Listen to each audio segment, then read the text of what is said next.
Если вы думаете, что говоря правду, вы сможете победить, то это не так. На правде очень легко заработать.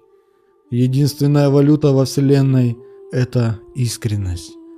Правдой можно торговать как товаром. Искренность – это не информация, это состояние.